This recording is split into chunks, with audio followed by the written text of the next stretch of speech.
രക്തദാനം നടത്താൻ ആളെ ആവശ്യമുണ്ടെന്ന് കേട്ടാണ് ചില ഇവന്റ് മാനേജ്മെന്റ് ഗ്രൂപ്പിൽപ്പെട്ട ചെറുപ്പക്കാർ കലൂരിലെ ഓഫീസിലെത്തിയത്.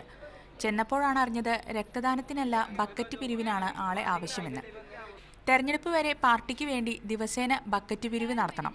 പേര് തെരഞ്ഞെടുപ്പ് കോർഡിനേറ്റർ. കൂലി ദിവസേന 400 രൂപയും ഭക്ഷണ ചെലവും.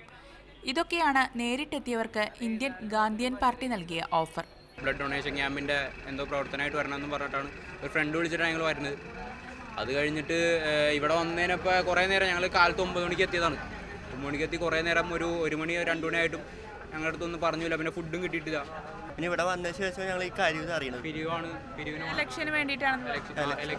വേറെന്തോ പാർട്ടി രൂപീകരിക്കേണ്ട എന്താ IGP എന്തോ പറഞ്ഞു. ഓഫീസിലെത്തിയവരോട് ഒരു ഫോറവും പൂരിപ്പിച്ചു നൽകാൻ ആവശ്യപ്പെട്ടു. വല്ലതും നടക്കുമോ എന്നറിയാൻ വൈകുന്നേരം വരെ കാത്തുനിന്നവർക്ക് കാര്യം പിടികിട്ടി. ഭക്ഷണവുമില്ല, പ്രതിഫലവുമില്ല. ഒടുവിൽ പോലീസ് ഇടപെട്ടപ്പോഴാണ് വന്നവർക്ക് ഭക്ഷണം വാങ്ങിക്കൊടുക്കാൻ പാർട്ടിക്കാർ തയ്യാറായത്. ആരെയും കബളിപ്പിക്കാൻ ഉദ്ദേശിച്ചല്ല, പ്രതീക്ഷിച്ചതിലും കൂടുതൽ ആളുകൾ എത്തിയതാണ് പ്രശ്നമായതെന്ന് പാർട്ടിയുടെ തെരഞ്ഞെടുപ്പ് കൺവീനർ ഹാഷിൻ പറഞ്ഞു. മീഡിയ 1 കൊച്ചി.